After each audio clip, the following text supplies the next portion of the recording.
Hello everyone and welcome back to episode 146 of your favourite Formula 1 show. Yes, Jamie and I return once again to discuss what is gotta be the most anticipated race of 2023. We're ready, Jamie. Viva Las Vegas. How are we feeling as we head towards the weekend, and how are we doing generally, my friend? I'm good. Yes, I'm enjoying life at the minute. That's nice. Good at intro. I'm actually really excited for the race this weekend. It's going to be an absolute mess, and I'm just here for it. To be honest, It's probably the most excited I've been for a race all season, I think. But maybe apart from the first one. But you always get excited for that one because it's been 3 months. So yeah, I'm hoping. I just want it to be chaotic. I don't really care what happens. I just want something interesting to happen. Yeah, and it kind of worries me, isn't it? The thing we're getting really excited for the GP is just the fact that it might be complete and utter chaos. Of course, we'll delve into all the reasons why as we go through the podcast today, but it's not even that we expect it to be a good race, do we, Jamie? We just expect it, because it's a new track, and because there's a lot of things that apparently the FIA and Formula 1 management weren't aware of going into it, which is a little bit nervous. There's been some unknowns tossed up, hasn't there? And the big one has got to be that they didn't know that deserts get cold at night in the Northern Hemisphere. In the winter. Well, any time of the year. But, yeah, they've got their... I think basically what happened is Formula 1, as in the brand, were like, we're going to Vegas... Don't care how difficult it is. We go in, make it happen, stick it wherever you want in the calendar. And then FOM, who are like, the FIA, who are the ones who actually run, the competitive nature of the sport, are like, hang on, this is a terrible idea. But it's too late because we've already announced it and we're going. So it means that we're going to be racing on a track with, 6-degree temperatures in the air. They reckon it might be about Celsius. 10 next weekend. It's meant to be a warm night. Okay, great. So I don't know if you remember last time I went to Nürburgring in 2020. That was in October in Germany, and that was really cold. And it made for quite a good race just because the tyres wore really strangely. And it just people had to do 2 warm-up laps and stuff like that. So the overcut was quite powerful because your tyres are warmed up already to battle the people out the pits and stuff like that. So it's just going to be different at the very least. And I think F1 this year has been very samey because we've had the same winner, 19 times out of 22 races or whatever. Yeah, 17 of 20 GPs, isn't it? Yeah. Something stupid so far. Yeah, I mean, it's just... you obviously mentioned there about how it was meant to be anywhere in the calendar. I feel like putting it in November was a conscious decision.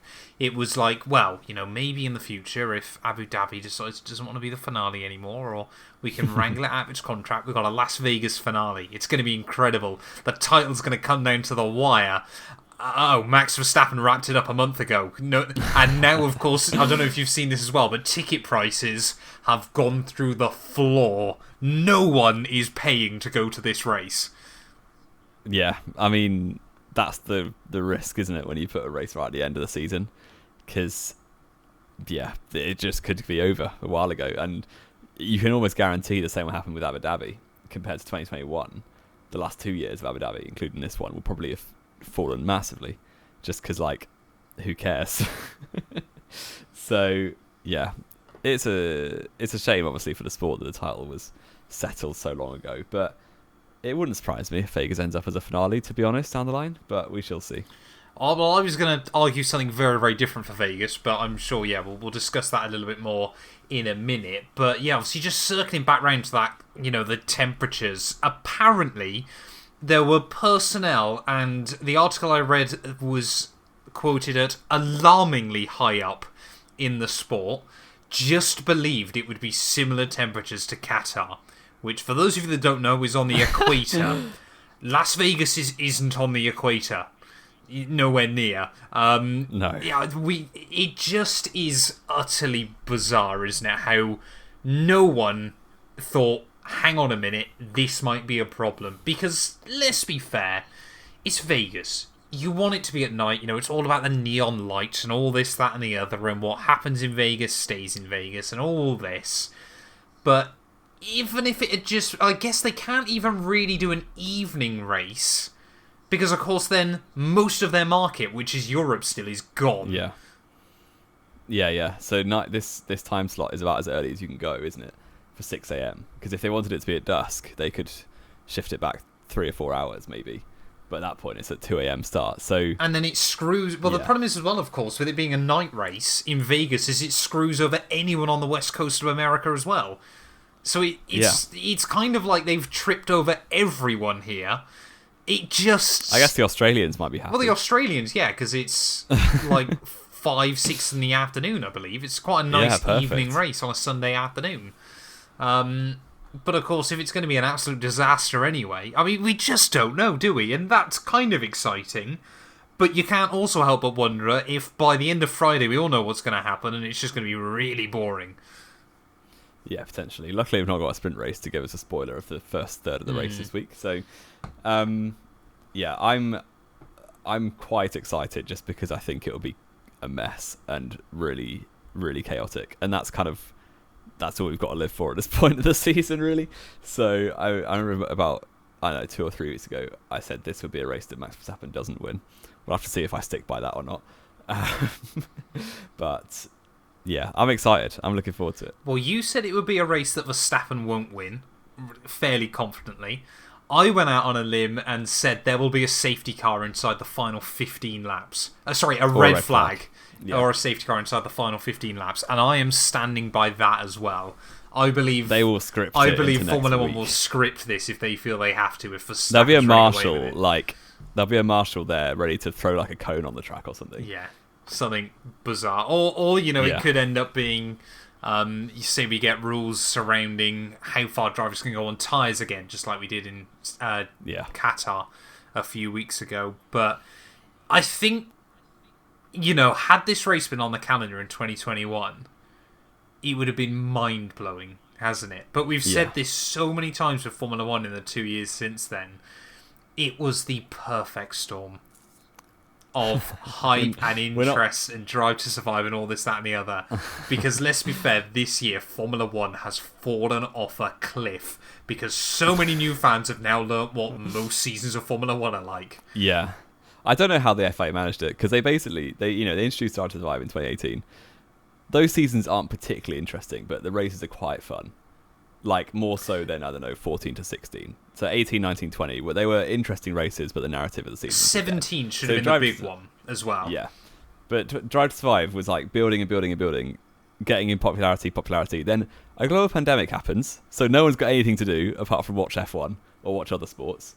But F1 and then you get the best season of all time. Exactly. It's like it's just overinflated how many people watch the sport, and it's come to bite them in the back quite a lot this year because so many people around the world just now think F1 is a boring sport, which we've known since 2004. So. It's a bit like if Arab suddenly decided to stop rewinding on his F1 races. It would suddenly become really dull. Yeah, but 2021 obviously was massively overinflated how many people were watching, and it was rightly so because it was a phenomenal season, including the last 5 laps. Thank you before you say.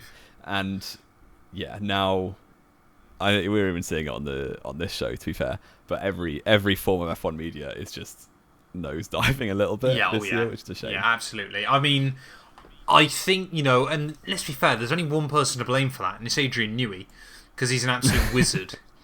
But it does make me wonder whether Formula One's going to have to get radical before 2025. Because I think this is the problem as well, isn't it? Is obviously people moan that, the Verstappen dominance this year is no different to Lewis's dominance throughout the Mercedes era and things like that. And they're not the same, are they? The fact they're not that quite the same. 15 we did a podcast on this a few months ago, didn't we? Ranking every F1 season from 2010 onwards. And I believe we put 2015 as the worst season since 2010. I think so.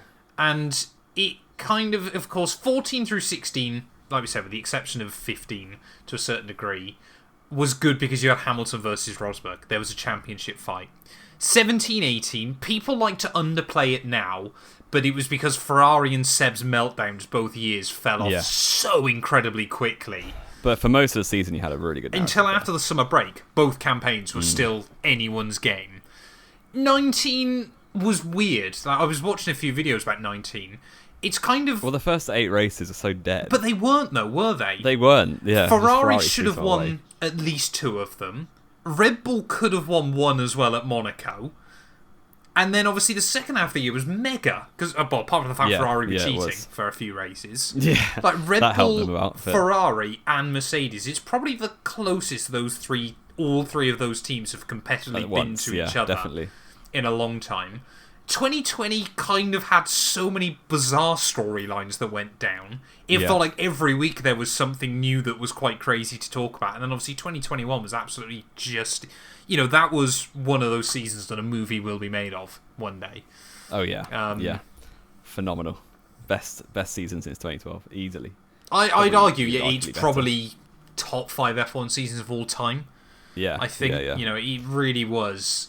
Well, apart from the end was actually scripted. It was one of those seasons that felt like it would have been a bit ridiculous even for a movie, wouldn't it? But that's the magic of sport. And here we are now. We're now back into the early 2000s. Pretty much, yeah. And the problem is, if this kind of carries on, I don't know how I've ended up such down a rabbit hole, but if we get another 2 years of this kind of level of competitiveness at the front, we're just going to be starting from scratch again. So it's going to be like F1 was before Liberty took over, just because the viewing figures will be that low. But I think it could even theoretically be even worse than that. Because, of course, what's happened now is Formula One's brought a load of new fans in, and then they've gone, oh, this sport isn't boring, and then gone, oh, wait, this sport is boring. Next time round, they're going to go, oh, yeah, no, why would I get back into it? This sport still is... I know how bad it is, yeah. This sport can still get boring, which is not great for us to be saying on a Formula One podcast. No, it's not. But from casuals' perspective... They just need to nerf Max Verstappen. Well, I don't even think it's Verstappen, though. It's just the whole team structure within Red Bull, isn't it? I think the problem is Red Bull are actually a serious F1 team. Even in Mercedes' dominant eras, while they were running on all cylinders, they still made mess-ups. And Red Bull do on a as semi-regular well, basis. to be fair. Yeah. Well, I think, but, reliability was always a concern. Like, you could always have the chance of them messing a pit stop up or... But I messing think a strategy up or missing a VSC. That also comes with the nature, when you talk about reliability, the fact that we've had these engines now for almost, well, it's going to be a decade in 2 months. Like, they're pretty much where they are, obviously, especially now with the whole engine freeze. It's not even like we've got reliability that plays a factor, unless you're Ferrari still. Yeah. So it just is like Red Bull feel just a bit cold as a team, really. Like, they're just a bit too clinical. Well, it just feels sterile, doesn't it? Needs some more jeopardy, yeah. And it's kind of, that combination of, yes, it's a ridiculously OP car, but it's a ridiculously OP car set up in such a weird way that only one person in the world can drive it. That one person in the world gets preferential treatment within that team, and not for a single second am I saying that Red Bull shouldn't be, because, of course, I'm sure there's things in his contract as well that stipulate that. But it just is like the perfect storm of... It'll be one of those fantastic things that will be spoke about 15, 20 years from now that'll always have an asterisk with it, I feel like. For you it will, maybe. But I think it will for a lot of people. In a similar way to Schumacher's dominance. Really? What, because he tried to cheat a few times? Exactly. I think it will come with those asterisks around... the way, and I'm sure obviously, some people will view that with the way obviously Lewis dominated the sport as well. I completely understand that. But, it's that sat as well, isn't it, of course, that Max has wrapped up the Constructors' Championship by himself with 2 races to go. Wrapping up the Constructors is very unlikely by yourself. It's happened a few times before, yes. But the stat that staggered me the most, Jamie, that I saw from someone after, I believe it was the Mexican Grand Prix, is Max Verstappen looks like he's about to become the first driver ever to score more than double the points of anyone else. That's never happened. Mexico. Exactly, yeah. That's never happened before in the sport. Perez's point. That someone has scored more than double the points of P2 in the championship. Yeah, and he is ahead of double at the minute. Yeah, by 8 points. And he probably still will be. As long as he As long as Perez doesn't outscore him, basically. Well, Perez has basically got to He finish will on the podium in the last 2 races, and therefore he won't. If Perez doesn't finish on the podium in the last 2 Grand Prix, then Verstappen will. Yeah. Which is just a mind-boggling we should statistic. We should get out of this rabbit hole. We like to go down rabbit holes. Rabbit holes are good. Jamie, I heard you're planning on getting married in Vegas this weekend? No, sadly not. Sadly, I'm not going to Vegas this weekend. Otherwise, maybe. No, definitely not. But yeah, I haven't really read anything about it. I'm sure it's not a real wedding. It's Vegas, but mate. You can apparently get married in Vegas. It's Vegas, mate. I guarantee you that is a real wedding chapel. I reckon George Russell should get on one knee for Carmen, like Daniel Ricciardo threw him under the bus in one of the videos this week. I haven't seen that. It was like, obviously George and Carmen have been going out for years, and I assume that there's chat or whispers as to why he's not proposed yet. And Daniel Ricciardo to F1 media in one of those true or false things was like, I heard George Russell's going to get engaged this weekend. Deary me. So keep an eye out for that. Deary me. I mean, it is. We're really going to go. Could be Russell's first win of the season. Yeah, we'll say we're really going to go down a appalling rabbit hole by our podcast standards. No. But it is always quite weird now, isn't it? How few Formula One drivers are married or have kids nowadays. Well, Alonso basically said that he probably would have. Yeah, he would have if he wasn't a Formula One driver. You know, it is kind of mad when you think, what's it, 3 drivers? And it's kind of like that whole thing. 2 Haas boys. Yeah, it takes over your entire. Well, yeah, no. Hulk, sorry, yeah. 2 Haas boys. And. I mean, Verstappen. Perez is married. Perez has got kids. Perez, yeah, is the third. Verstappen's got someone else's kid as well. Yeah, took Kvyat's seat and his kid. Yeah, and his everything wife. He's ever had. But yeah, no, it is kind of mad, isn't it, nowadays? Because, of course, back in day, obviously, it was a lot more common. But, of course, now because you could just turn up at the weekend and it completely is overtaken. You know, it is all of your life now, more than ever before. Yeah, isn't it? But maybe there's an extra couple who's married coming this weekend. Keep an eye on George Russell. There you go. Apparently, it's definitely George Russell, according to Jamie. He keeps up on all the wags' interest on the podcast. Ferrari and McLaren, Jamie, have both brought new liveries for this weekend. Yeah, and they're slightly creative. I like the Ferrari. Ferrari just gone white, which I quite like. Of course you do. Sorry, no, that's... Yeah. Wow. Outrageous on air. That's outrageous. And McLaren have gone for like night mode, so that's pretty cool as well. But it's basically the stealth livery again, isn't it? Yeah, it's quite similar. So I like both of them. I think Ferrari is probably my preferred. Yeah, I like the Ferrari livery. It's a proper classic throwback. Sorry. If Charles Leclerc wins, then it looks like a Monaco flag as well, so perfect. Or the Polish flag, or the Indonesian flag, for that matter. It does. Ria Haryanto. Yeah, we need him back. That would make this weekend exciting, wouldn't it? Yeah, it's just... Again, it feels weird to be getting hyped for Vegas, because it feels like we're getting hyped for all the wrong reasons, isn't it? But maybe, just maybe, this weekend could be not only Lando Norris's time to shine, Jamie, but Haas have got an opportunity here. Have they? Tyre warm-up. Haas cook their tyres. They do cook their tyres. They're going to struggle this weekend to cook their tyres. They might have a real opportunity here, in the same way Ferrari might have a real opportunity here. Because, of course, we know Ferrari as well are historically very aggressive on... Which is why they've been able to do good qualifying laps this year. Very aggressive on their tyre warm-up. Yeah. Is there an opportunity for Haas to get a big result? Because they are now last in the Constructors, aren't they? They are. They're 4 points off Alfa Romeo and 9 points off Alfa Tauri. So, Hulkenberg podium, they're right there. I'll behave.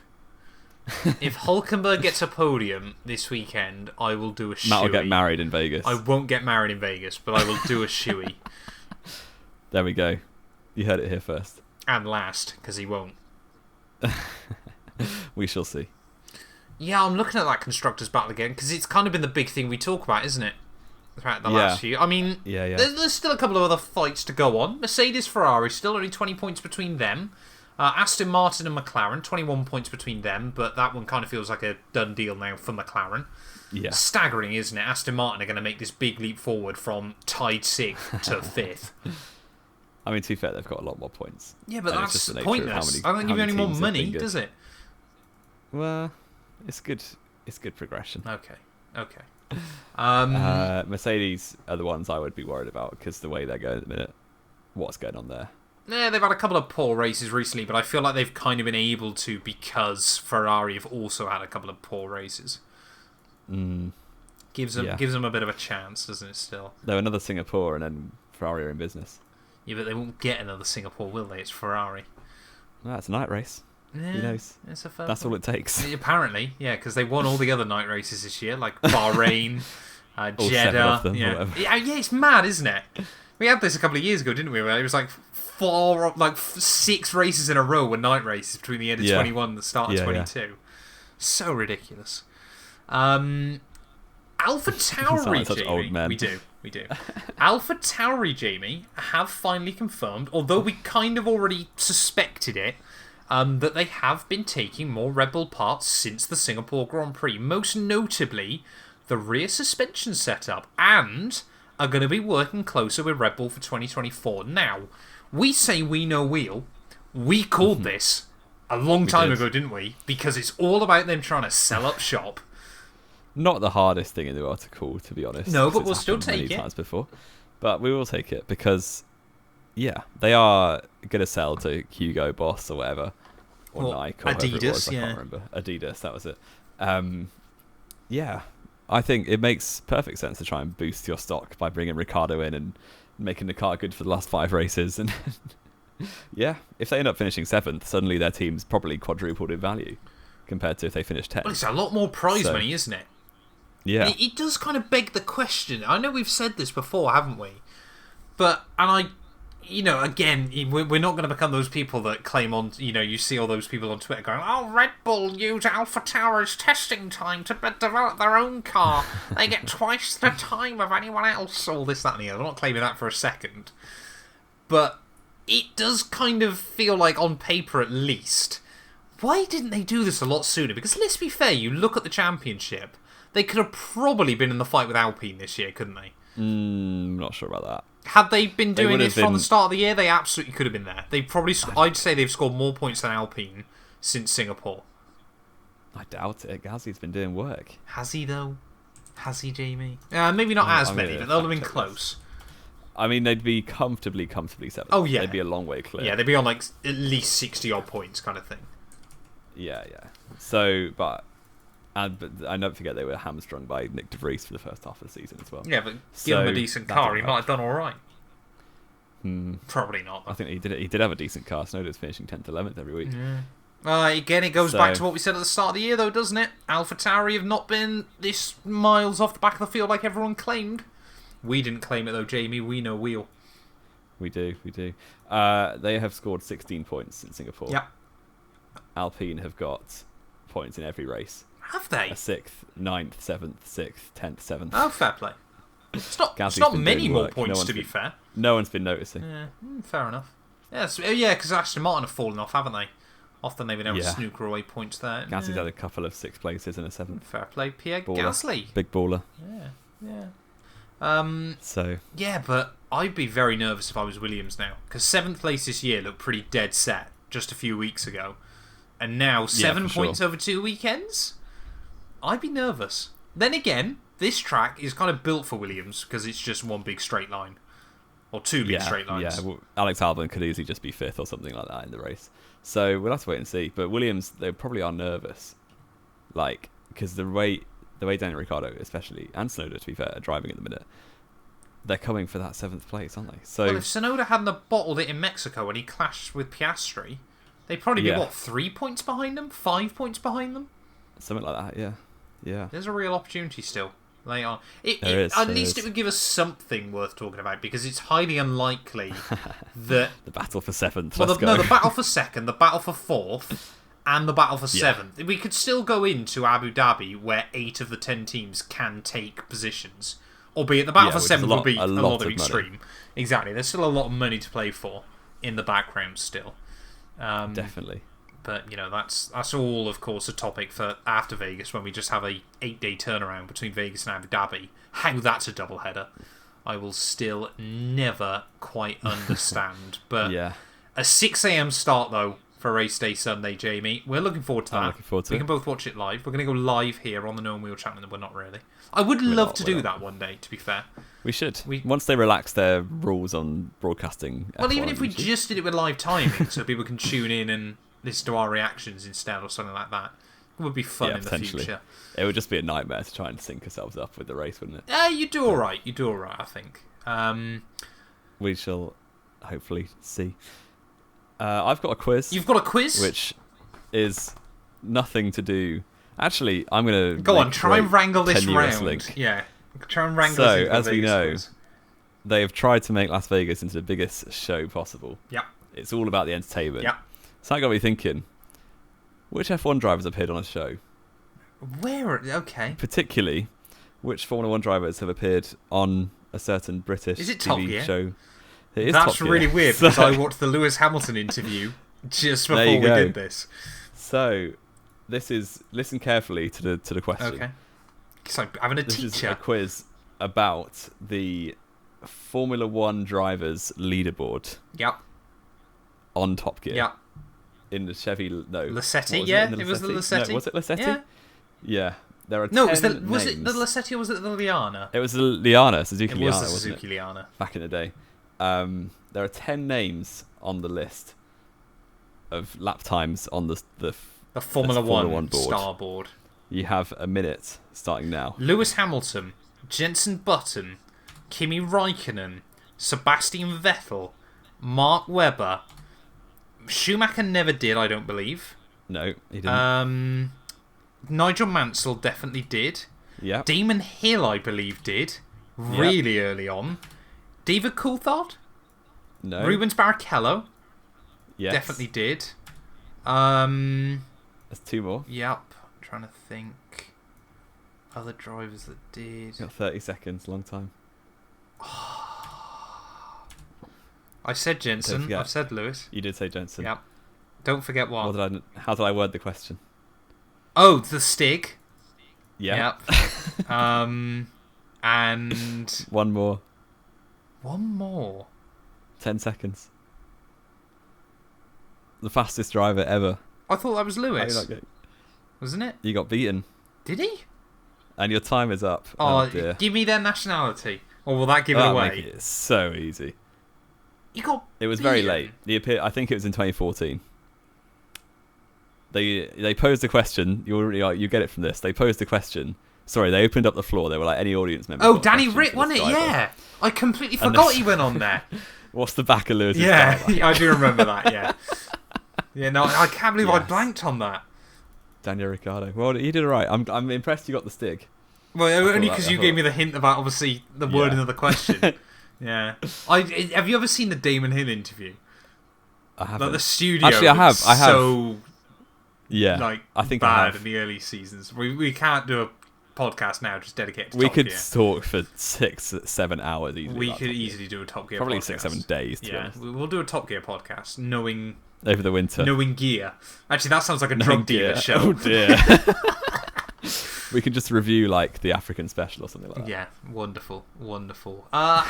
Predictions, Jamie, for Vegas. The points are tight, aren't they? I believe. They are. 2 races to go.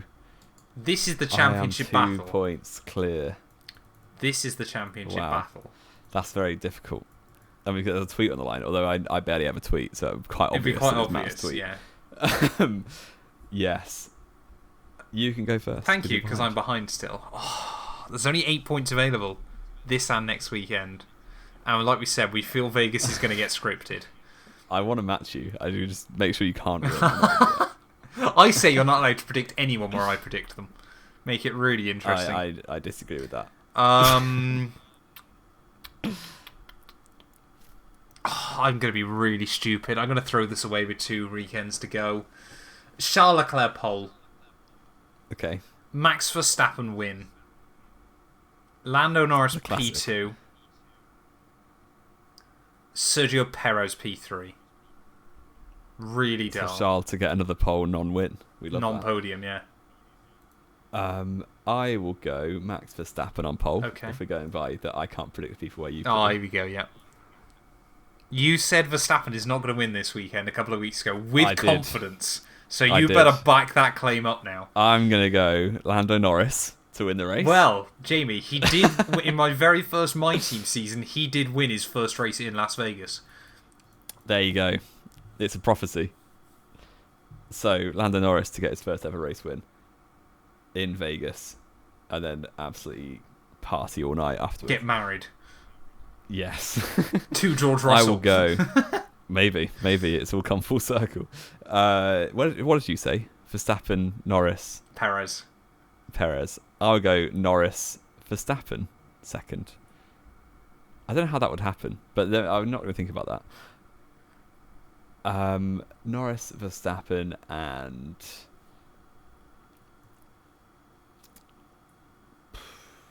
Carlos Sainz. Interesting. He loves a P3. He does love a cheeky P3, doesn't he? Of course, that has got to be about the 5th time this season that Jamie has predicted Lando Norris to win. Only second, I think. No, you've done it more than twice. You've done it more than twice. You've definitely done it more than twice. You've done it for at least 3 sprints. It was only like 2 weeks ago that I did it for a GP. No. GP or a sprint? GP or a sprint? It will happen eventually. Have we got anything else to add, though, Jamie? I'm looking forward to what's on the sphere, to be honest. I reckon it would just be a big Formula 1 logo, and it would be really disappointing. That's so dead. They should just put, like... The race.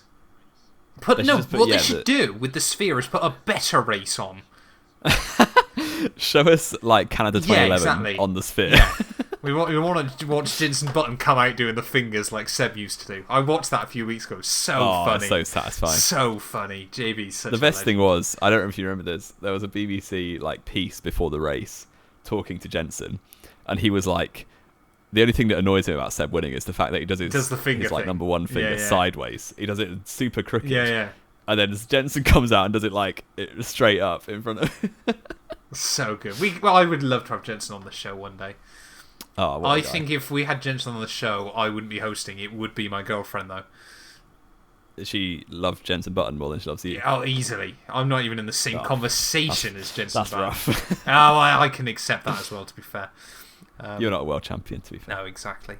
We love Jensen. Jensen, if you're listening, I'm sure you tune in every week. Come on the show. Send us a line on Twitter, mate. Drop us a follow. We'll get you on. We might be able to squeeze you in at some point. But Jamie, we've only got about 8 more shows to go on my main channel. I must admit, I've scheduled out all the last podcasts a few days ago, and it was quite a sad little moment because we've done almost 150 episodes of this. It is by far and away the longest series I've ever done on YouTube, and even though it's not going, I still feel a little bit sad about it. Well, that makes one of us. Oh, fair enough. So. Okay, I see how it is. I remember you even uploaded the first episode on your channel. I did. It lasted 1 episode on my channel. No, maybe 2. I think it was 2 episodes on my channel. Either way, it's going to be weird, isn't it? Saying goodbye. It will be a sad moment on the main saying channel. Au revoir to all of Matt's followers on YouTube and just having our own followers in our own little place. It'll be lovely. It'll be wonderful. But of course, if you're watching this on my main channel, links down in the description below. We're getting very, very close to 300 subs on the Knowing Wheel channel, so it would be greatly, greatly appreciated. But Jamie, as always, it has been an absolute pleasure. And we will be back next week to discuss how Vegas turned it around and was the greatest race of a generation. Jenson Button comes back and wins it.